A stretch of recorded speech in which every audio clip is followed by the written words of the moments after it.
नमस्कार, आदाब, बहुत बहुत स्वागत आप सभी का। आप देख रहे हैं खास कार्यक्रम नजर और नजरिया। मैं हूं आपके साथ बुशरा खानम फहद। आज सड़क से लेकर संसद तक हंगामा और बवाल देखने के लिए मिला, क्योंकि पहले राज्यसभा में और फिर उसके बाद लोकसभा में जो जेपीसी गठित की गई थी वक्फ अमेंडमेंट बिल को लेकर, उसकी रिपोर्ट को पेश किया गया। राज्यसभा में जैसे ही पेश किया गया, इसको लेकर हंगामा हुआ और हंगामे के बीच जो सांसद हैं विपक्ष के, उन्होंने वॉकआउट कर दिया और लोकसभा में भी लगभग यही देखने के लिए मिला। जोरदार हंगामा हुआ। लगातार जो विपक्ष के सांसद हैं, इंडिया गठबंधन के जो सांसद हैं, वो एकजुट नजर आए और एकजुटता से उन्होंने इस पूरे मामले को उठाया। उन्होंने कहा कि पूरी तरीके से ये जो रिपोर्ट है वो पक्षपातपूर्ण है।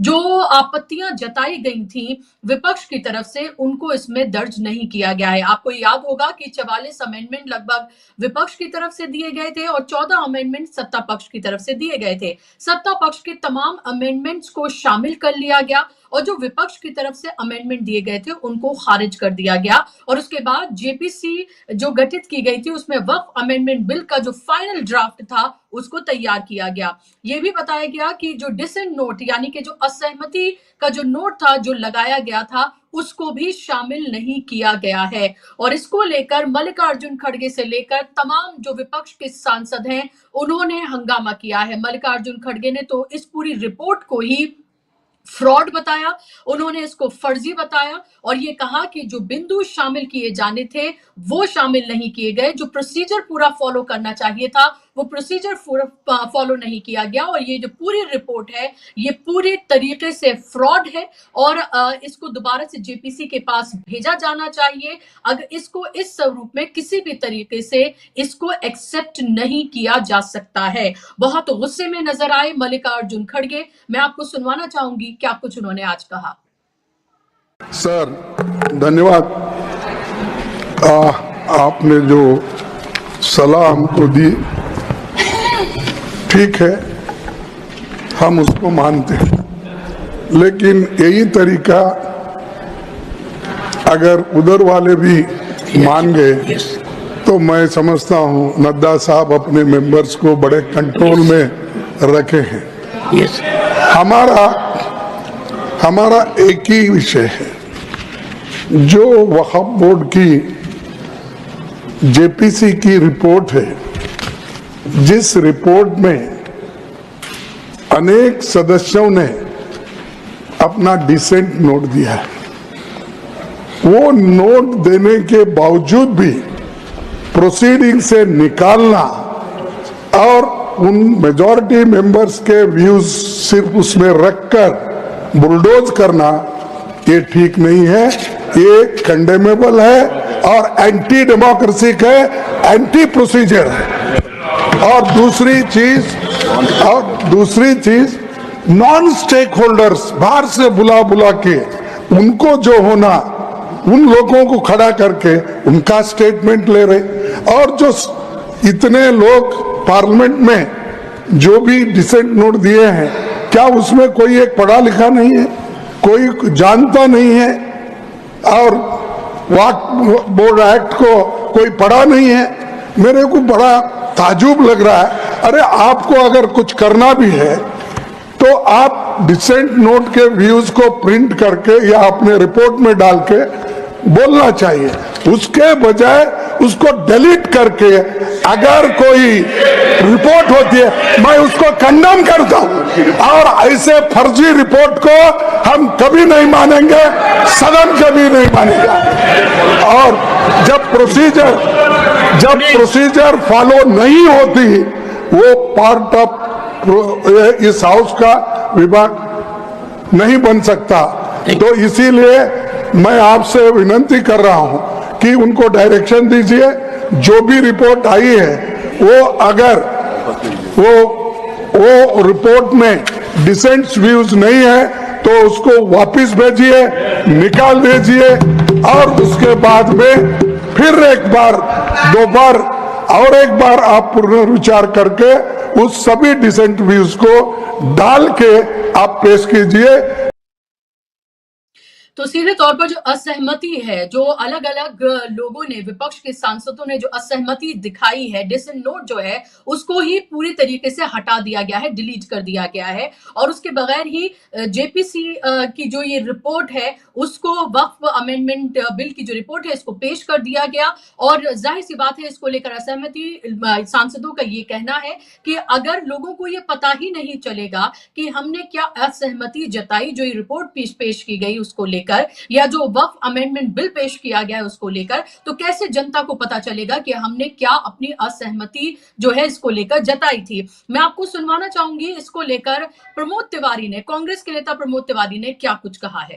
जेपीसी रिपोर्ट जिस रूप में प्रस्तुत की गई है, हम उससे संतुष्ट नहीं, क्योंकि नियमानुसार जो नियम कहता है, जेपीसी रिपोर्ट में जो कुछ भी बोला गया है, वहां पे सुझाव दिए गए हैं, वो अक्षरशः जैसा होता है समितियों के साथ, नियम समिति 274(3) पे, उसे उसी रूप में आपको रखना है, पार्ट ऑफ द जेपीसी होनी चाहिए।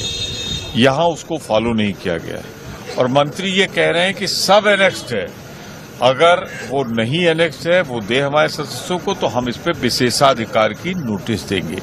हम देश को बचाना चाहते हैं, हम जानते हैं अच्छी तरीके से। आज ये आया है वक्फ बोर्ड के लिए, कल आएगा गुरुद्वाराओं पे, परसों आएगा ये मंदिरों पे, चर्चेज पे, ये सारे रूप में आएगा।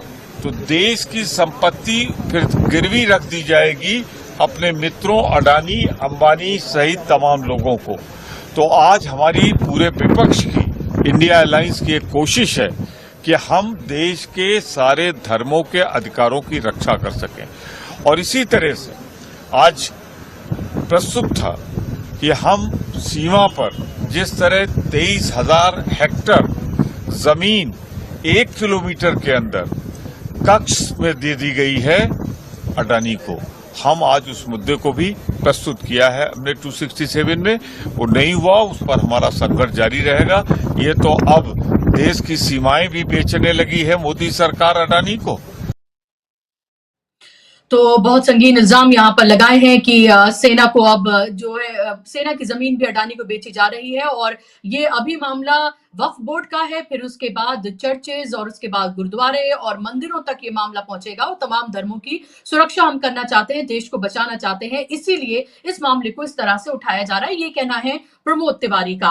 मैं आपको सुनवाना चाहूंगी डिंपल यादव ने क्या कुछ कहा है। ये आप देखिए कि दिल्ली के इलेक्शन के बाद लगातार ये कहा जा रहा था कि इंडिया गठबंधन टूट रहा है, इंडिया गठबंधन खत्म हो रहा है, इंडिया गठबंधन की एकजुटता को लेकर लगातार सवाल उठाए जा रहे थे, लेकिन जो तमाम नेशनल इश्यूज हैं उस पर इंडिया गठबंधन किस तरह से एकजुट है, उसकी आज बानगी बहुत ही मजबूती से आज देखने के लिए मिली। आप सुनिए डिंपल यादव ने क्या कुछ कहा है। नहीं, हम इस बिल का विरोध करते हैं और लोकसभा में टेबल होने चाहिए, फिर देखते हैं। मैम, लेकिन लगातार अपोजिशन की तरफ से हंगामा किया गया, स्लोगन भी किया गया जेपीसी रिपोर्ट के लेकर, तो पूरा विपक्ष एक साथ है और मैं समझती हूँ कि सत्ता पक्ष के भी कुछ गुट हो सकते हैं जो इस मामले में हमारे साथ हैं।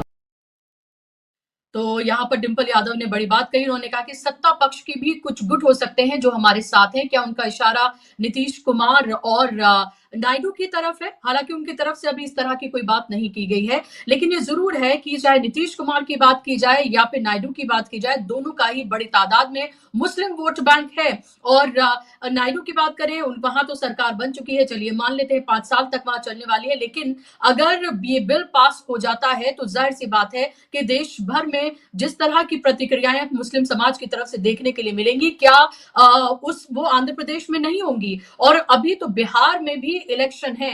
ऐसे में क्या नीतीश कुमार इसको लेकर खामोश रहेंगे? क्योंकि इससे पहले नीतीश कुमार हो चाहे चंद्रबाबू नायडू हो, उन्होंने अपनी आपत्ति जताई थी, जिसके बाद ही इस बिल को जेपीसी को भेजा गया था। तो क्या जो मौजूदा स्वरूप है उसमें इसको एक्सेप्ट किया जाएगा? क्योंकि मुस्लिम समाज को, मुस्लिम धर्मगुरु जो हैं, उनको ये किसी भी कीमत पर एक्सेप्टेबल नहीं है जिस मौजूदा स्वरूप में वक्फ अमेंडमेंट बिल को पेश किया जा रहा है। सरकार की प्रायोरिटीज आप ये देखिए, बेरोजगारी कहां पहुंची हुई है, महंगाई कहां पहुंची हुई है, जिसको एक्सेप्ट करने के लिए निर्मला सीतारमण तैयार नहीं है। देश में हाहाकार मचा हुआ है, हर तबका परेशान है, लेकिन उसकी प्रायोरिटी है कि कैसे हर मंदिर, हर मस्जिद के नीचे मंदिर ढूंढा जाए, वक्फ अमेंडमेंट बिल लाया जाए और इससे मुसलमानों को एक तरह से एक बार फिर से टारगेट किया जाए, उनकी जो प्रॉपर्टीज हैं, जो वक्फ की हुई हैं, उनको टारगेट किया जाए और देश में दिखाया जाए कि देखिए कैसे इलीगल तरीके से इन लोगों ने जो जमीनें हैं वो हड़पी हुई हैं,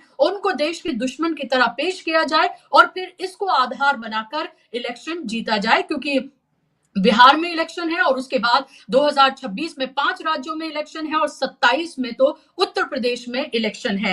मैं आपको सुनवाना चाहूंगी कि संजय सिंह, आम आदमी पार्टी के जो सांसद है राज्यसभा से, उन्होंने इस मामले पर क्या कहा है और आप इसे समझिए। आम आदमी पार्टी से लेकर टीएमसी से लेकर समाजवादी पार्टी, यानी कि जितने भी इंडिया गठबंधन के दल हैं और जो इंडिया गठबंधन में शामिल भी नहीं है, वो तमाम भी एकजुट होकर इस मसले पर उन्होंने न सिर्फ सरकार को घेरा है बल्कि एक तरह से खटिया खड़ी कर दी है। सुनिए आप संजय सिंह को।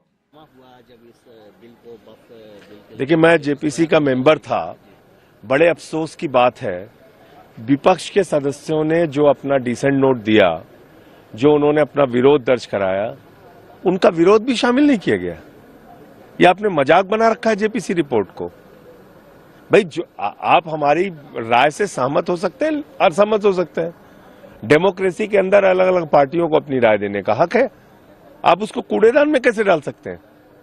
और याद रखिएगा, इतिहास हमें माफ नहीं करेगा।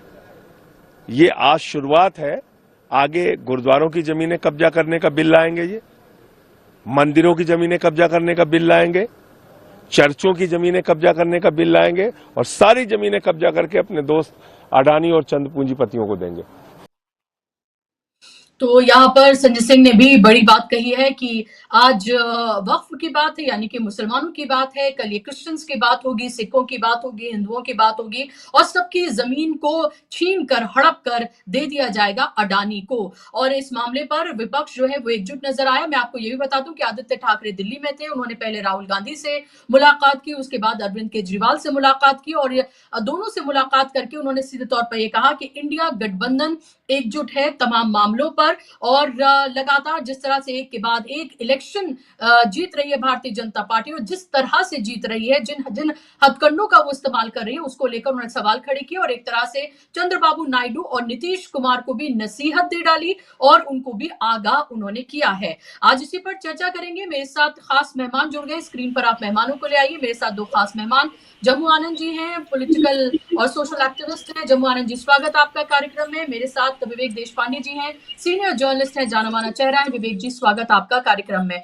शुरुआत विवेक जी मैं आपसे करना चाहूंगी, आपने तमाम जो विपक्ष के सांसद हैं उनको सुना और जिस तरह से जिस मनमाने ढंग से इस रिपोर्ट को पार्लियामेंट में पेश किया गया, हालांकि नियम था कि पहले लोकसभा में हो फिर राज्यसभा में हो, लेकिन आज पहले राज्यसभा में पेश किया गया और फिर लोकसभा में पेश किया गया। हंगामा होता रहा, विपक्ष के लोग हंगामा करते रहे, लेकिन लगा ऐसे कि जैसे उनकी कोई बातों की अहमियत ही खत्म है। पहले जेपीसी में उनको नहीं सुना गया, फिर पार्लियामेंट में भी उनको उस तरह से नहीं सुना गया जैसा सुना जाना चाहिए था और अब 9 मार्च तक कार्यवाही स्थगित कर दी गई है। 10 मार्च को ये फिर से शुरू होगी।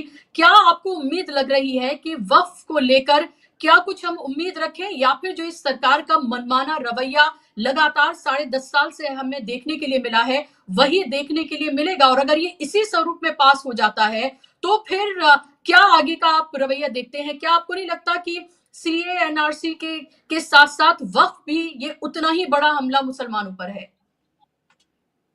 जी बुशरा जी, इस विषय में जो कुछ भी पार्लियामेंट में हुआ मैं समझता हूँ उसका कोई अर्थ नहीं है, क्योंकि ये लोग किसी भी तरह की डिबेट के पात्र नहीं है। ये डिबेट चाहते ही नहीं है, ये दूसरा मत चाहते ही नहीं है।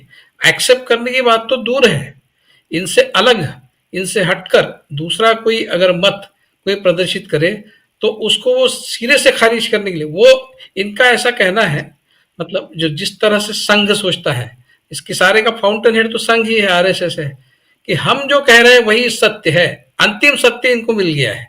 तो किसी भी चीज में इनका जो मत है वो अंतिम मत है, और बाकी सारे जो मत है उनको कूड़ादान कचरादान में डालने के योग्य ही ये समझते हैं। ये इनकी फितरत है, ये इनकी टेंडेंसी है, ये बिल्कुल इसी तरह से सोचते हैं। और जेपीसी बनवाया आपने, वो भी आपके अलायंस पार्टनर्स ने आपको कहा इसलिए आपने जेपीसी बनाया, लेकिन डिसेंट नोट आपने उसमें इंक्लूड नहीं। 44 जो अपोजिशन के सजेशंस थे उसमें से एक भी आपको इस रिपोर्ट में अंतर्भूत करने के योग्य नहीं समझे, एक भी नहीं था। और जो सत्ताधारी पक्ष है उनके सारे के सारे 14 आपने उसमें इंक्लूड किए। तो और इसके बाद फिर डिसेंट नोट तो कर ही सकते हैं, क्योंकि डेमोक्रेसी में दूसरा कोई मत है, उस मत को आप सामने से तो आने दीजिए, आप एक्सेप्ट मत कीजिए। आपको कौन कह रहा है कि आपको एक्सेप्ट करना है? आपने कब इतिहास में आप दूसरा मत एक्सेप्ट किया तो आज करेंगे? ये बेसिकली फाशिस्ट लोग हैं। ये कभी भी दूसरे मत का आदर करना तो दूर की बात है, ये दूसरे मत को आने ही नहीं देंगे सामने, और ये अपनी ही हाकेंगे, ये इनकी फितरत है। अब डिसेंट नोट भी ये नहीं दे रहे, उसमें इंक्लूड कर रहे, तो कोई सवाल ही नहीं पैदा होता अपोजिशन को उसको एक्सेप्ट करने का। किसी ने भी एक्सेप्ट नहीं करना चाहिए। मैं तो अभी पार्लियामेंट में डिबेट्स वगैरह ये सारी जो बातें हैं इस देश में बिल्कुल ही बेकार बेतुकी सी बातें हो गई है। क्या डिबेट है, कौन सा डिबेट चल रहा है, क्या उस डिबेट से क्या निकल रहा है? क्या सत्ताधारी पक्ष जो है वो किसी भी बात को एक्सेप्ट कर रहा है? इतने डिबेट के बाद कोई एक ऐसी बात है कि जो सत्ताधारी पक्ष ने अपोजिशन की तरफ से आई हुई बात को एक्सेप्ट किया है? फिर किस बात का डिबेट किया जा रहा है? ये लड़ाई सड़क की लड़ाई है, जो अपोजिशन लड़ना नहीं चाहती, सड़क पर नहीं लड़ना चाहती है। आप उस लड़ाई को लड़ना नहीं चाहते जो आवश्यक है, जो इनके खिलाफ एक ही रास्ता जो बचा है वो है सड़क की लड़ाई का रास्ता। आप इनके साथ डिबेट कर रहे हैं, किसके साथ डिबेट तो उन्हीं के साथ किया जाता है जिनको कुछ समझता है, दूसरी तरफ का समझता है, फिर दूसरी तरफ की बात को समझने का जिनका एक बेसिक संस्कृति है। इनके पास तो वो संस्कृति ही नहीं है। इनडिसेंट लोग डिसेंट को क्या समझेंगे? तो इनके साथ में आप पार्लियामेंट में चाहे कितने भी लड़ ले, ये कोई किसी बात को एक्सेप्ट करने वाले नहीं है। अपनी बात को ही हाकेंगे, अपनी बात को ही पुश करेंगे, इसमें कोई शक नहीं है। तो मैं इस सारे डिबेट को चाहे कितना भी आप खरगे जी चाहे कितना भी जोर जोर से चिल्ला ले पार्लियामेंट में, उसका कोई फर्क नहीं पड़ता। धनखड़ जी देखा नहीं आपने किस तरह से मुंडी हिला रहे थे? सिर्फ मुंडी हिला रहे थे, एक शब्द नहीं कह रहे थे कि हाँ जी आप जो कह रहे हो सही है, और डिसेंट नोट तो कम से कम उसमें आना चाहिए। इतना भी ये जो राज्यसभा के जो अध्यक्ष बने घूमते हैं और दुनिया भर की बातें भाषणों में कहते हैं और लोगों को सलाह देते हैं, वो इसमें बिल्कुल सिर्फ मुंडी हिला रहे हैं। वो उनका कर्तव्य क्या बनता है? और ये वरना तो लेक्चरिंग करते हुए नजर आते हैं, विपक्ष के सांसदों को प्रिंसिपल की तरह वो बिहेव करते हैं ज्यादातर।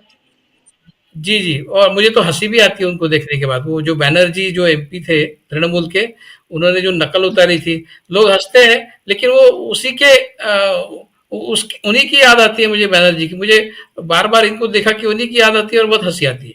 एनीवे, वो जाने दीजिए। ऐसा है कि हम भी जो डिबेट कर रहे हैं उसका भी कोई अर्थ नहीं है बुशरा जी। मैं आपको बताऊं, हम क्या डिबेट हम इन बातों की चर्चा करके क्या अचीव कर रहे हैं, किसके लिए कर रहे हैं?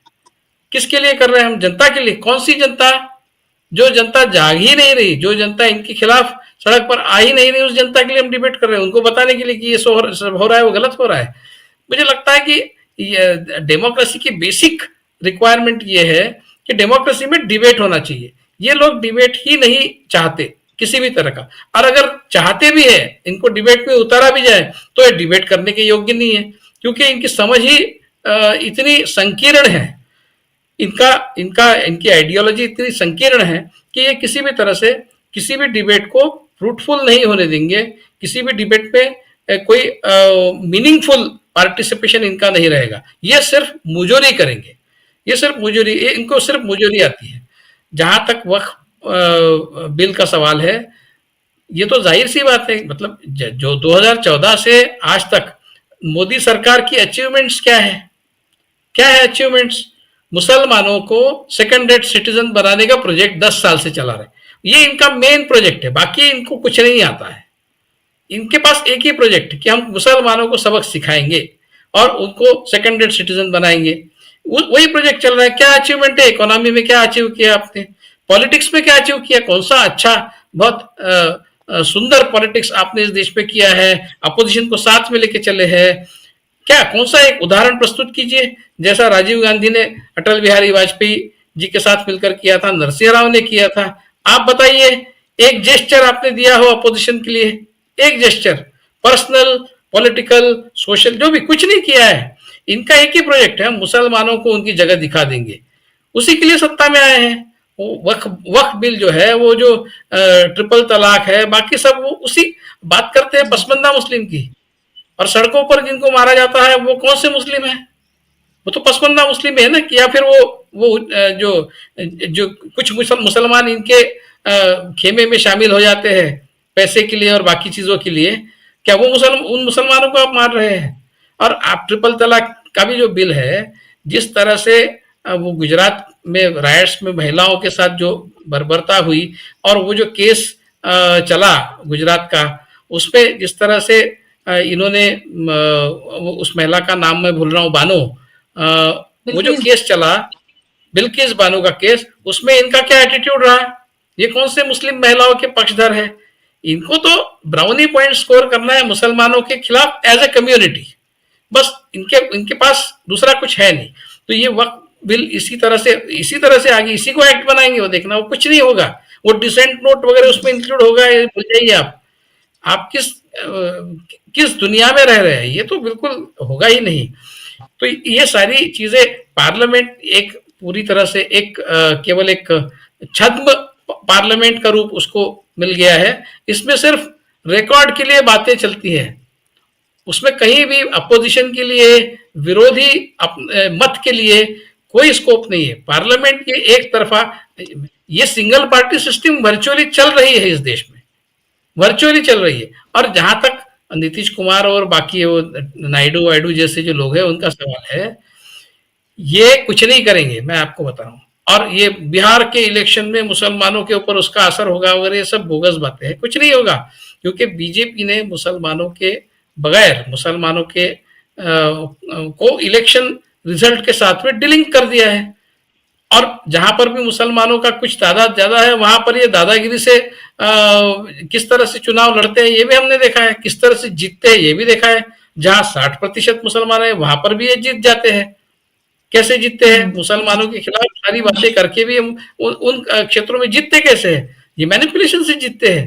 तो कुछ नहीं होगा। बिहार के चुनाव में बीजेपी नीतीश कुमार को बताएगी, अरे कोई चिंता करने की जरूरत नहीं, इलेक्शन तो हम ही जीतेंगे, कोई फर्क नहीं पड़ता है। वक्त बिल पास होने से आपको लगता है मुसलमान आपके खिलाफ जाएंगे, जाने दीजिए। इलेक्शन कैसे जीतना है हम जानते हैं, चिंता मत कीजिए, कुछ नहीं होगा।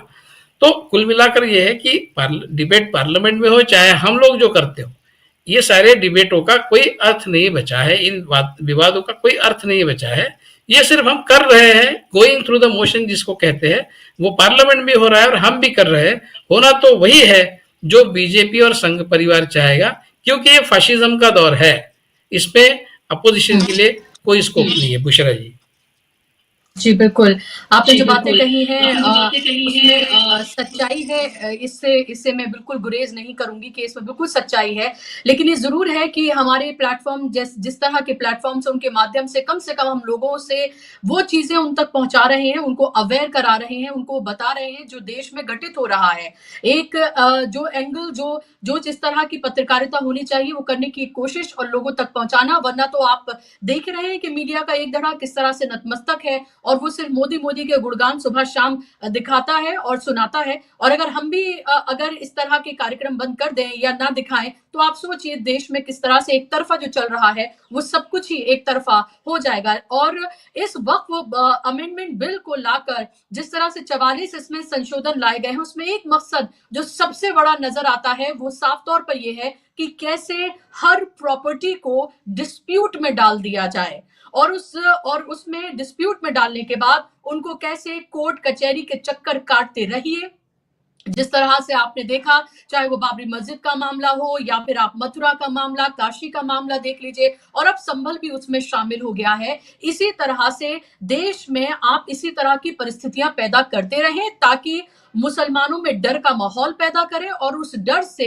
आप हिंदुओं को एकजुट करके उनका वोट हासिल करते रहें और सत्ता की मलाई आप चाटते रहें। आपके पास तो दूसरे भी अब एक तरह से हम कह सकते हैं आपने एक फॉर्मूला तैयार कर लिया है जिसके बिना पर हरियाणा जीता, महाराष्ट्र जीता और फिर दिल्ली भी जीता, और उनको ये लग रहा है कि विपक्ष को कहने दीजिए कुछ भी, हमें जो करना है वो हम करके रहेंगे। मेरे साथ बिलाल सब्जवारी जी भी जुड़ गए हैं, सीनियर जर्नलिस्ट। बिलाल साहब, स्वागत आपका कार्यक्रम में। और आपके पास मैं आऊंगी, एक कमेंट में जम्मू आनंद जी से लूंगी। जम्मू जी, कैसे देख रहे हैं आप इस तमाम चीजों को? क्योंकि पार्लियामेंट के अंदर विपक्ष मजबूती से बात रख रहा है, लेकिन अगर उनकी बात को वो अहमियत न दी जाए और सरकार अपनी मनमानी करते हुए नजर आए हर तरीके से, तो फिर क्या उम्मीद रखें और क्या आखिरी सोल्यूशन फिर बचता है उस कम्युनिटी के लिए जिसको एक तरह से दुश्मन बना के पेश किया जा रहा है, और विपक्ष के लिए भी?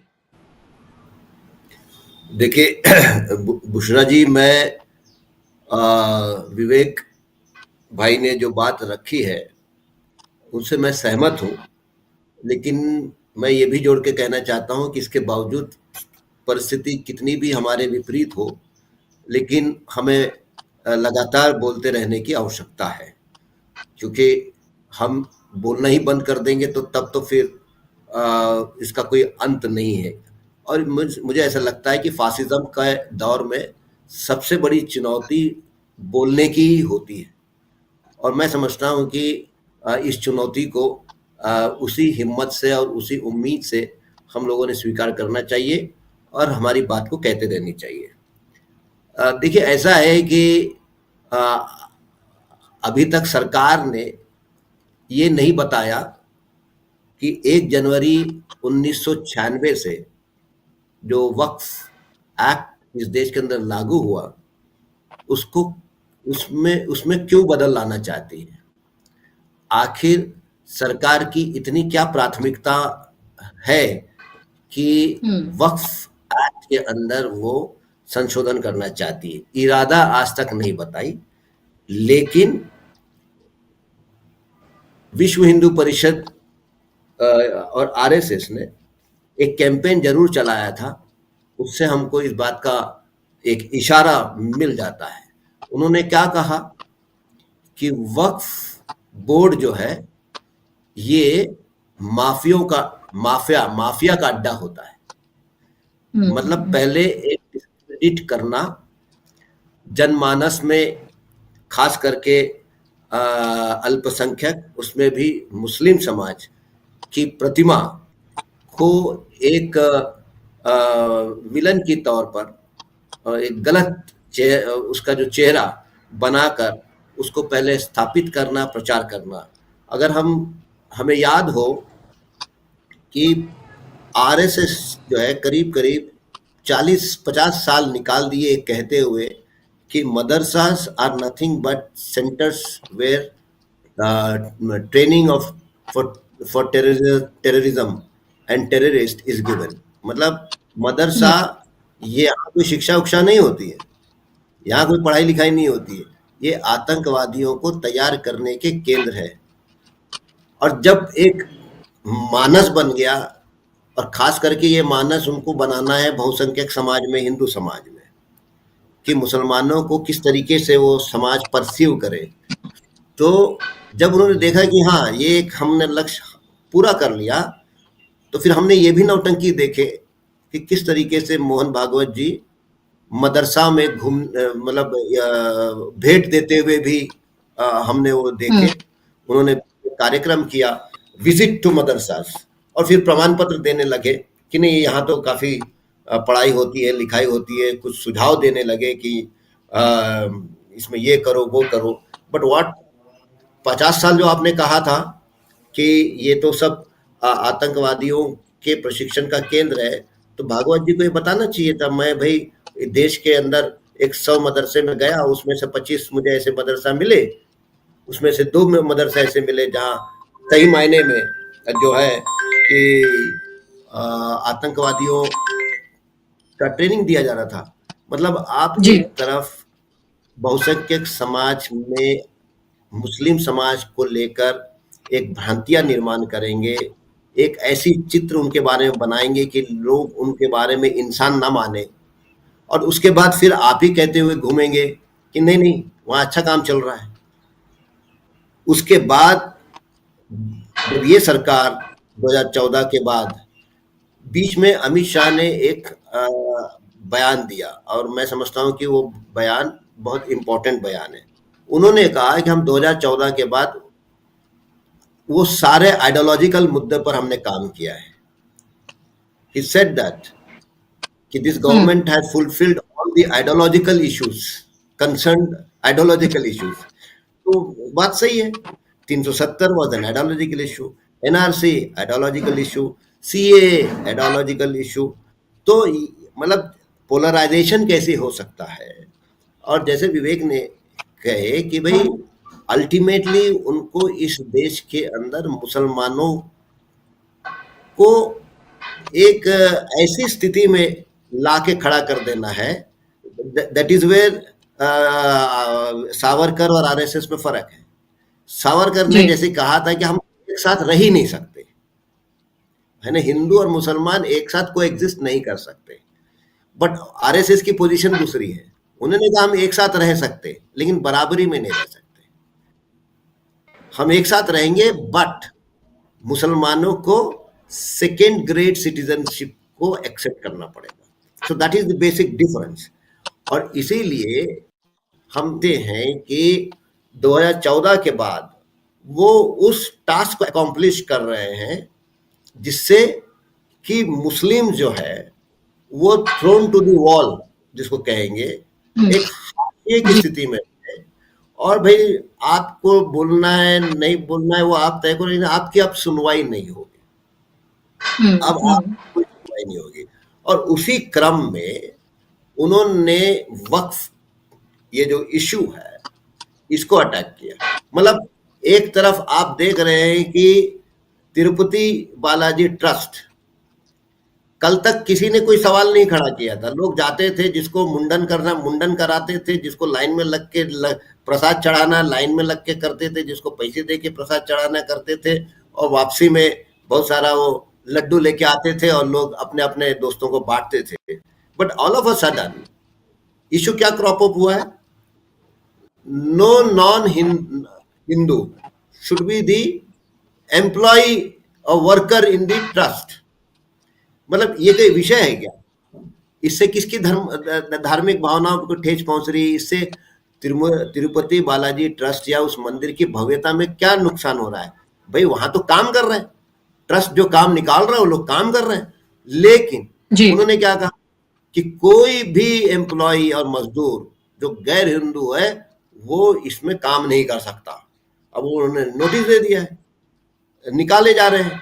तो एक तरफ आप कहेंगे कि भाई यहाँ दूसरे समाज के नहीं आ सकते, लेकिन दूसरे तरफ आप ये कोशिश करेंगे और ऐसा आप अवस्था बनाएंगे कि जहां पर अल्पसंख्यक माइनॉरिटी में आ जाए।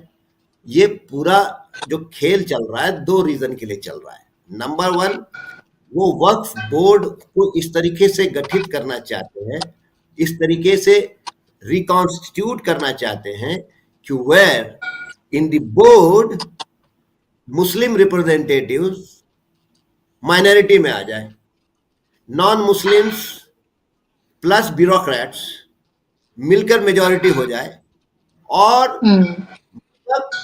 वक्फ के अंदर वक्फ उन्हीं लोगों के लिए लागू थी या उन्हीं संस्थाओं के लिए लागू थी जो बेसिकली जो इस्लाम को मानते हैं। फिर वो मस्जिद हो, वो आपके दरगाह हो, चाहे कोई भी हो, तो अल्टीमेटली कि आप वहां एक प्रकार से एंक्रोच करना चाहते हैं।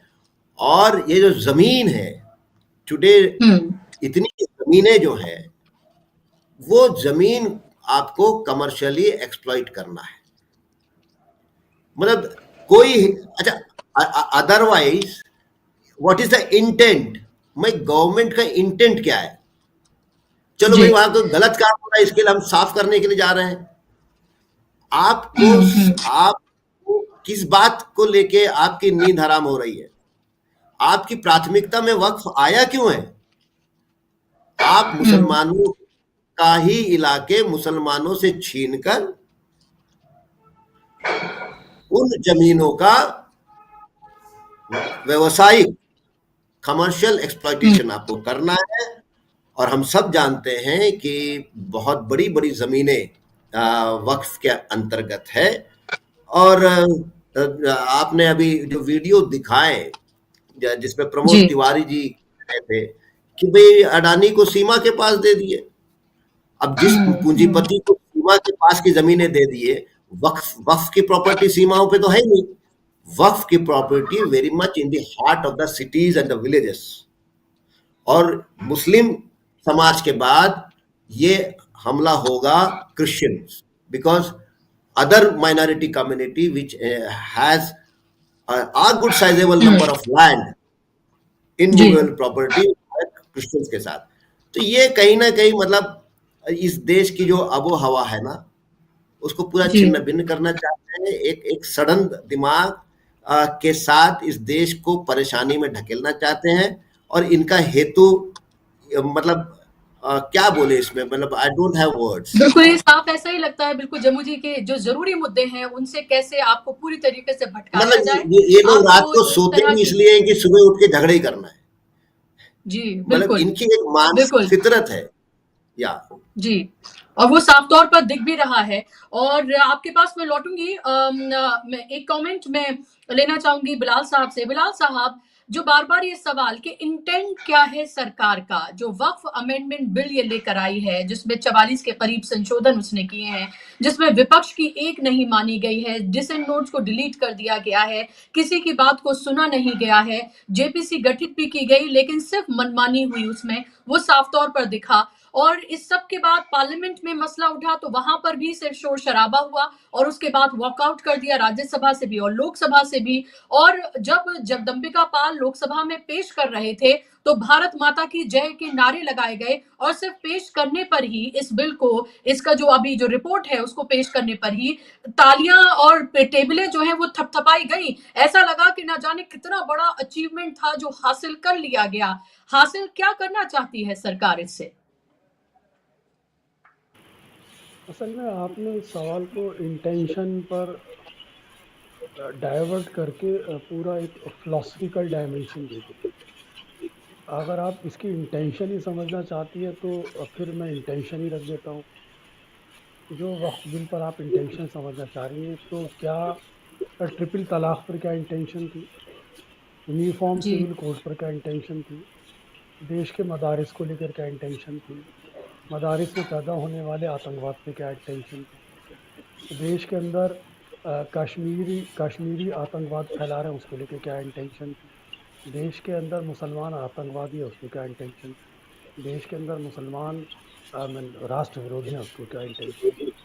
देखिए, ये इंटेंशन वाला जो सवाल है ये इतना बड़ी डायनामिक्स में है कि इस पर बहुत लंबा बोला जा सकता है। देखिए, वक्फ बिल पर आपने सवाल की, तो मैं आपने जो इंटेंशन की बात की, तो आप पहले इंटेंशन ही समझ लीजिए।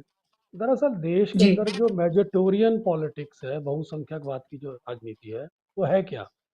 वो बहुसंख्यकवाद की राजनीति वास्तव में बहुसंख्यक समाज जो है उसके अंदर जो ब्राह्मणवाद है और उस ब्राह्मणवाद का जो मनुवाद है, और वो मनुवाद जो देश के पिछड़ों को, दलितों को, आदिवासियों को अपनी बराबर का नहीं समझता।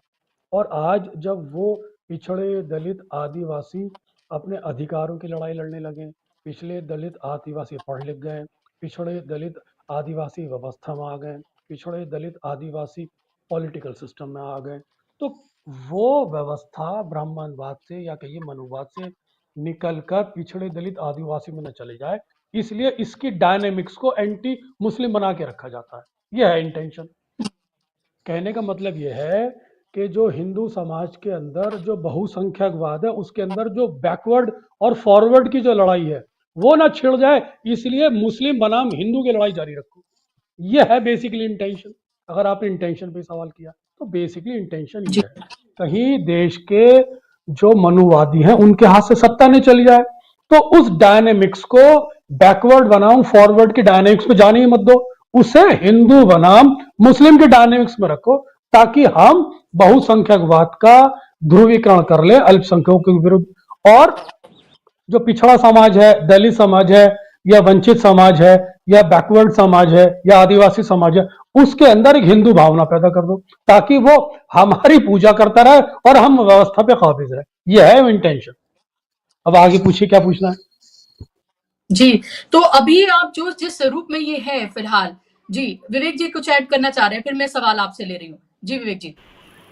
बिल्कुल, मैं बिलाल जी से 100% सहमत हूँ। बेसिकली मैंने इसी के ऊपर एक आर्टिकल कुछ महीनों पहले लिखा था, बिल्कुल यही इसी मुद्दे पर, कि जो इस देश में दो तरह की लड़ाइयाँ सामाजिक स्तर पर लड़ी जा रही थी हमेशा से ही, एक हिंदू बनाम मुस्लिम और दूसरी सवर्ण बनाम असवर्ण, जो बाकी जो लोग हैं, मतलब 80 मतलब 90 और ये 80-20 और 10-90, ये जो लड़ाई है, ये दो अलग अलग लड़ाइयाँ इस देश में बहुत पिछले कुछ शतकों से चल रही है।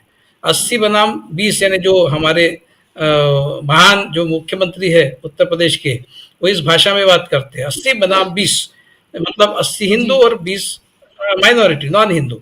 उसमें नॉन हिंदू में मुख्यतः मुस्लिम, इनका टारगेट, मेन टारगेट मुस्लिम है, क्रिश्चियन भी है, लेकिन मुख्य टारगेट इनका मुस्लिम है। ये भी बताता हूँ ये मुसलमानों का आगे क्या करेंगे, इसके बारे में भी मेरा आकलन है, वो भी मैं बताता हूँ। तो और 10 और 90 की जब हम बात करते हैं तो 10 यानी सवर्ण और बाकी जो है वो सवर्णों के अलावा जो, तो ये जो दो लड़ाइयाँ चल रही है उसमें जब सामाजिक न्याय की लड़ाई हावी होने लगी, क्योंकि स्वतंत्रता मिलने पर तो मुसलमानों से आपके हाथ में सत्ता तो आ ही गई थी, हिंदुओं के हाथ में सत्ता आ गई, उस समय मुसलमानों के हाथ में सत्ता रही नहीं, तो वो लड़ाई तो वही खत्म हो गई। लेकिन समाज के अंदर जो हिंदू समाज के अंदर की जो लड़ाई है वो तो रिजर्वेशन से आगे बढ़ी, वो मंडल से आगे बढ़ी। उस लड़ाई को किसी भी तरह से कंट्रोल करना है। जो सवर्णों के अलावा बाकी जो बहुत बड़ी जो हिंदुओं में जो मेजॉरिटी है, वो हिंदुओं के उस माइनॉरिटी के साथ उनके अंकित बने रहे, वो उनके साथ उनके ऊपर हावी ना हो जाए, इसलिए उनको ये मुसलमानों का डर दिखाकर उस लड़ाई में इन्वॉल्व करके उनको उस लड़ाई से उनका ध्यान हटाना चाहते हैं। ये है असली, ये है खेल, ये सवर्णवादी खेल। तो विवेक ने मेरी बात को जस्टिफाई कर दिया है, जो मैंने इंटेंशन की बात की थी बुशरा साहबा, विवेक जी ने उसको एंडोर्स भी कर दिया, उसको जस्टिफाई भी किया। अब ये लड़ाई, मैं विवेक को अप्रिशिएट भी करता हूँ। हाँ, दूसरा सवाल मैं ये कह रहा था, नहीं मैं आ रहा हूँ। अब ये बेसिकली ये लड़ाई सवाल है बिलाल साहब जी, एक मेरा सवाल लीजिए, फिर आप अपनी बात को उसमें जोड़ लीजिएगा। लोगों के जहन में सवाल ये है कि जो अगर मौजूदा जो ड्राफ्ट है, अगर इसी स्वरूप में अगर वक्फ अमेंडमेंट बिल पास हो जाता है तो फिर आगे क्या, फिर मुसलमानों के पास क्या आगे फिर रह जाता है, क्योंकि जो उनको डर है कि उनकी प्रॉपर्टियां जो हैं वो हड़प ली जाएंगी, जो उनको डर है कि हर प्रॉपर्टी पर डिस्प्यूट क्रिएट कर दिया जाएगा और उनको इसी सब में बस उलझा कर रखा जाएगा। हमारे सामने संभल जैसा एग्जाम्पल मौजूद है और तमाम एग्जाम्पल हैं जिसको लगातार, जिसमें आग जो है वो जलाई जा रही है, जिसको लगातार जिसको धतकाया जा रहा है। आप समझ गया प्रतिक्रिया और अपनी बात भी पूरी करिए। देखिए बुशरा साहबा, ये जो लड़ाई, जो डायनेमिक्स बदलने की लड़ाई है, जो सवर्ण बनाम पिछड़े की लड़ाई है, उसको आपने हिंदू मुस्लिम में कन्वर्ट कर रखा है। ये बिल्कुल ऐसी लड़ाई है जब फिलिस्तीन की जो ज्यूइश बनाम क्रिश्चियन की लड़ाई जो थी, उसे अमेरिका ने या ब्रिटेन ने उसे ज्यूइश बनाम माइनॉरिटी बना दिया और खुद बाहर निकल गए। ये गाजा का फैक्ट है जो मैं आपको बता रहा हूं। तो दरअसल हो क्या रहा है देश के अंदर, ये बाइपोलर पॉलिटिक्स का जो डिजाइन था ना, कि कांग्रेस सेकुलर बनी रही, भारतीय जनता पार्टी कॉम्युनल बनी रही, तो ये एक तरफ तुम सेकुलर बन जाओ और एक तरफ हम कॉम्युनल बन जाए। इस बाइपोलर पॉलिटिक्स ने ही इस कॉम्युनलिज्म को देश में जिंदा किया है। दरअसल जो थर्ड पिछड़े थे, मंडल की लड़ाई थी, कमंडल की लड़ाई के बीच में कई मंडल के वाले ना खड़े हो जाएं तो कमंडल वाले बाइपोलर पॉलिटिक्स में दोनों एक हो गए, कांग्रेस भारतीय जनता पार्टी दोनों की मानसिकता एक हो गई और ये लड़ाई मुसलमानों के नाम पे डाइवर्ट कर दी उन्होंने, क्योंकि दोनों तरफ ब्राह्मणवादी सोच के लोग थे। मैं बहुत ही माफी के साथ कह रहा हूं आपको, क्योंकि आपने इंटेंशन पे सवाल किया, इसीलिए मैं इसके पॉलिटिकल डायनेमिक्स भी रख रहा हूं, क्योंकि 30 साल से तो मैं भी पत्रकारिता ही कर रहा हूं। तो अब मैं आपको ये बता रहा हूं कि वक्फ बिल पर, देखिए वक्फ बिल पर जो माइनॉरिटीज के अंदर रेजनमेंट है, मुसलमानों पर खोने के लिए कुछ नहीं है।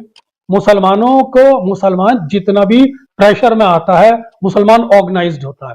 मुसलमान जितना भी प्रेशर में आता है, मुसलमान शिक्षा की तरफ बढ़ता है। मुसलमान जितना भी प्रेशर में आता है, मुसलमानों के इंटरनल डिस्प्यूट आपस में खत्म होते हैं। मुसलमान जितना भी प्रेशर में आता है, मुसलमान उतना ही सिस्टमैटिकली होकर सोचता है।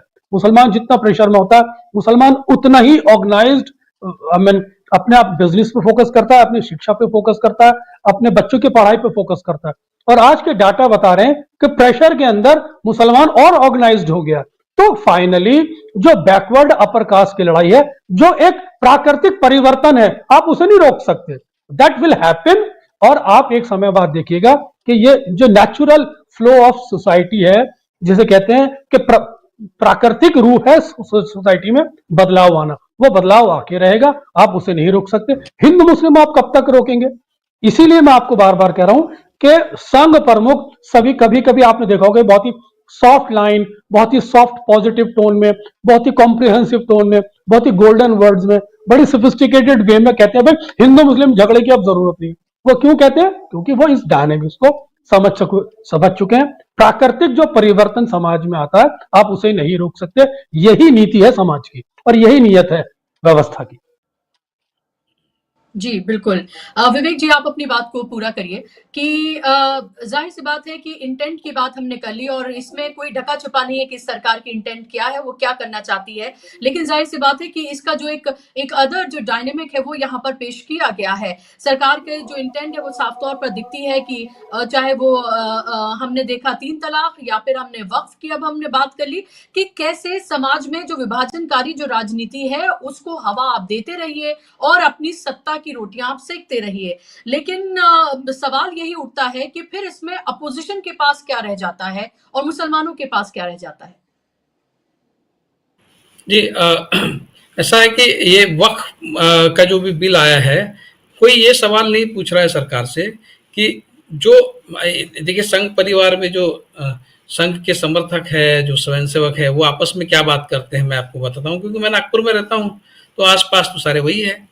आप उनसे तो छुटकारा तो हो ही नहीं सकता। वो कहते हैं कि ये वक्फ का जो प्रोविजन है, ये मुसलमान इस देश की ज़मीन को हड़पने का प्लान है। मुसलमान जो है वो इस देश की ज़मीन को हड़पना चाहते हैं, ज़्यादातर ज़मीन को, और फिर वो एक अलग, इससे अपना एक अलग देश बनाएंगे। इस तरह की बहुत ही मूर्खतापूर्ण, बहुत ही गधे जैसी बात ये लोग हमेशा ही करते हैं। मैंने इनकी ये बातें सुनी है। अब सवाल ये पूछना चाहिए कि जब से वक्फ का प्रोविजन आया है, तब से आज तक इस प्रोविजन का इस्तेमाल करके मुसलमानों ने कितनी जमीनें हड़पी है, उसका हिसाब अगर ऐसा हुआ है और ये अगर इंटेंशन है तो इसका एविडेंस होगा जमीन पर। तो कितनी जमीनें हड़पी है, पर्टिकुलरली 2014 में जब मोदी जी आए, हिंदू हृदय सम्राट जब आए, तो उसके बाद तो फिर मुसलमानों की हिम्मत ही नहीं होनी चाहिए, क्योंकि गुजरात में अमित शाह ने ये कहा था, गुजरात में हमने ऐसा सबक सिखाया कि वो अभी सर नहीं उठा पाएंगे, ये कहा था ना अमित शाह ने।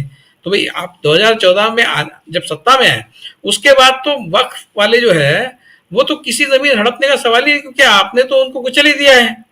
आपसे तो इतना डरते हो तो जमीन हड़पने का, आपके आने के बाद कैसे आतंकवाद बढ़ेगा, आपके आने के बाद कैसे मदरसों में आतंकवादी का ट्रेनिंग होगा, आपके आने के बाद हिंदू खतरे में कैसे आएगा, आपके आने के बाद वक्फ की जमीन जो है वो मुसलमान कैसे हड़पेंगे। आप आने के बाद, आप आने से पहले ही नहीं हड़पी, जब से आया है प्रोविजन तब से, तो आप आने के बाद तो सवाल ही नहीं, क्योंकि आप तो हिंदू हृदय सम्राट हैं, आपसे तो मुसलमान डरते हैं, आपने डर खौफ पैदा किया है उनके मन में, तो कैसे जमीन हड़पेंगे, उनकी क्या मौत है ये वो जमीन हड़पेंगे।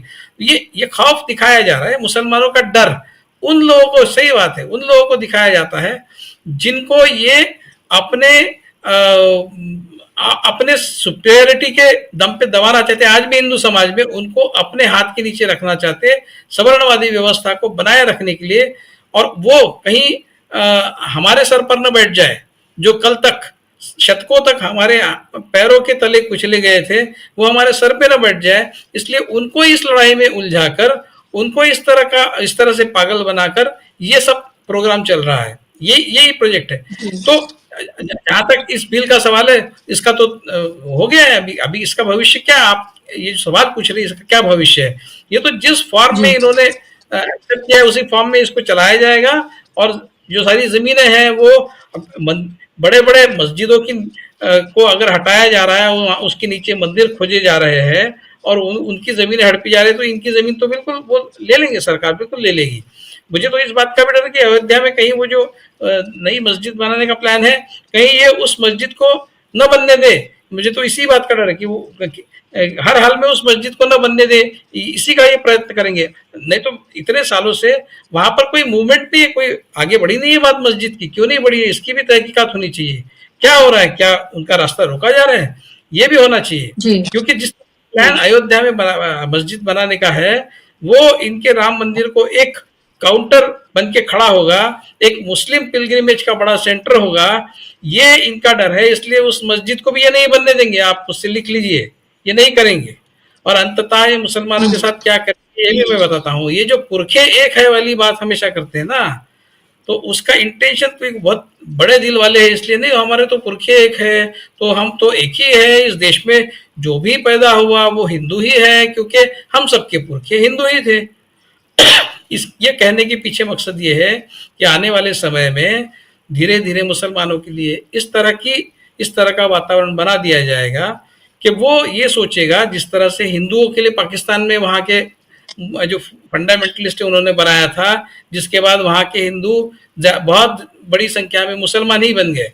उन्होंने ये सोचा कि भाई यहाँ पर हिंदू बने रहने के बाद तकलीफ सहने से अच्छा है कि मुसलमान ही बन जाओ।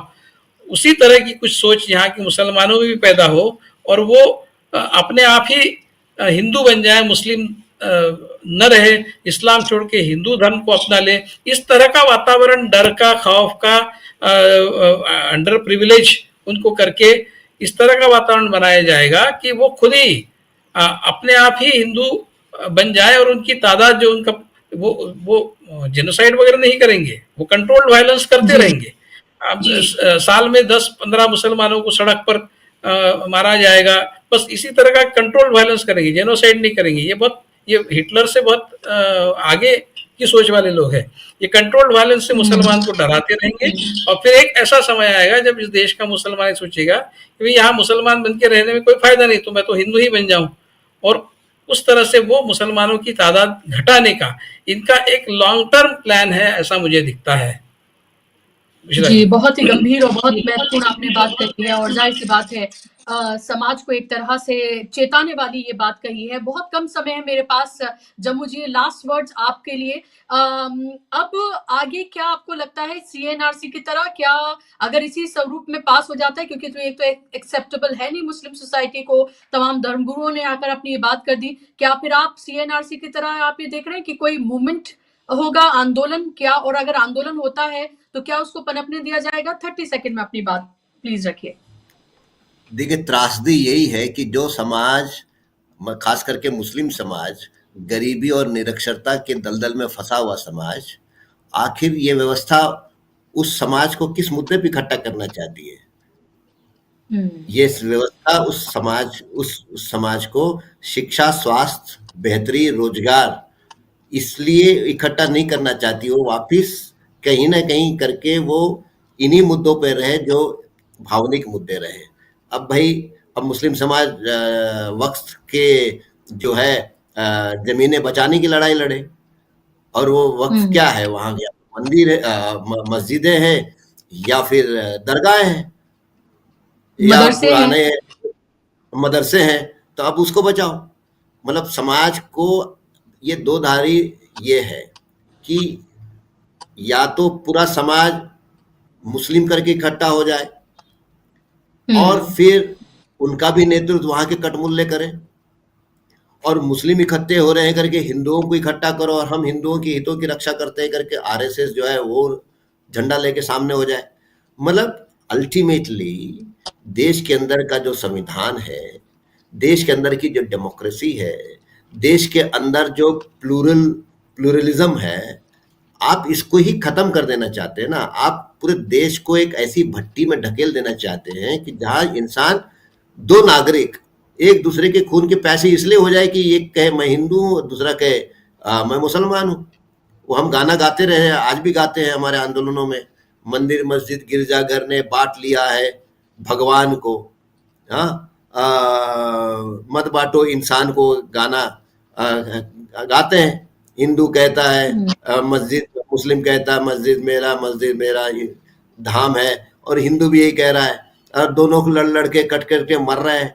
तो मरना तो है हमको साला अपनी जिंदगी को बेहतरी करने के लिए, मरना तो इसलिए है कि ये देश अपना है इसके लिए, मरना इसलिए है कि रोजगार मिले, मरना इसलिए है कि भाई शिक्षा मिले, मरना इसलिए है कि भाई दवाखानों में अच्छा इलाज हो, मरना इसलिए है कि देश में विषमता ना हो, मरना इसलिए है कि भाई चंद मुट्ठी भर लोग इस देश की साधन संपत्ति के मालक ना बन जाए।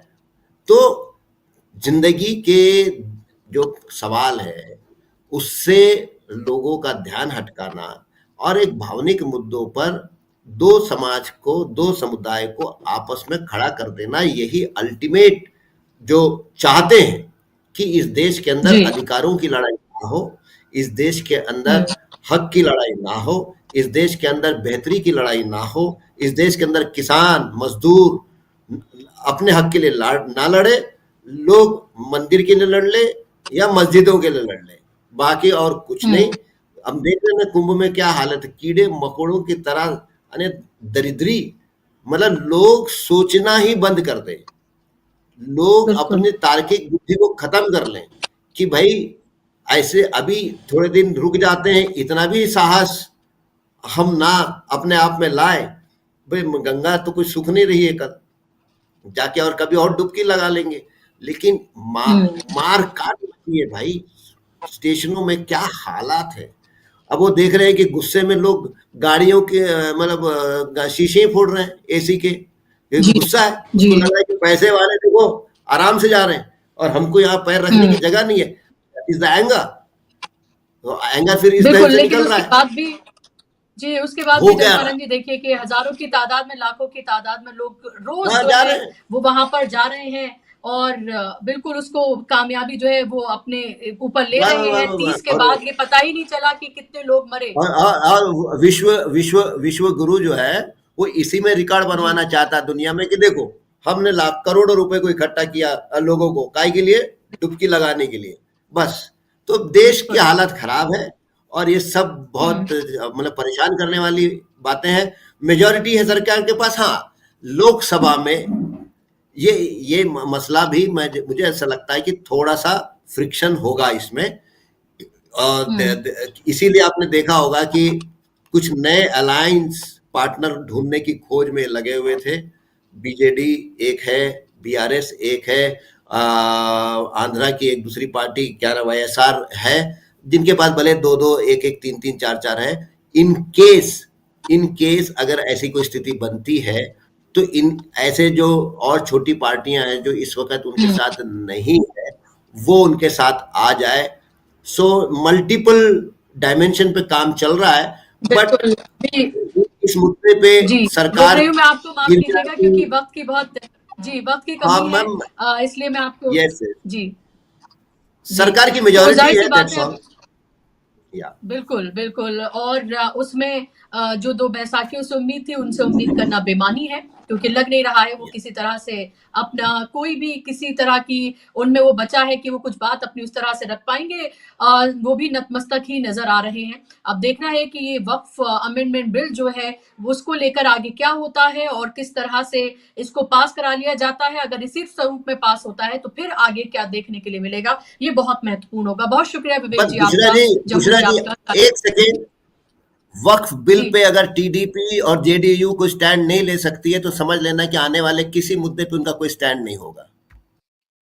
जी बिल्कुल सही बात आपने बोली। और इसी के साथ कार्यक्रम में बस इतना ही। दोनों मेहमानों का बहुत शुक्रिया कार्यक्रम का हिस्सा बनने के लिए, और शुक्रिया आप तमाम दर्शकों का भी। नमस्कार।